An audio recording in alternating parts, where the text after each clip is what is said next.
పరమన్నది లేనింటికి మహాలక్ష్మి ఏనాడు రానే రాదు.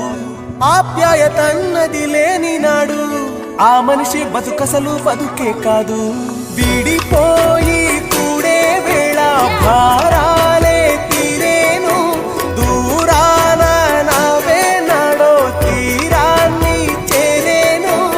ఇంకొక జన్మంటూ ఆ దేవుడు నాకిస్తే మళ్ళీ బంధం నాకిమ్మని వరమడిగేస్తా. ఎవరేమి అంటున్నా ఎవరేమి చేస్తున్నా అనుబంధమేనా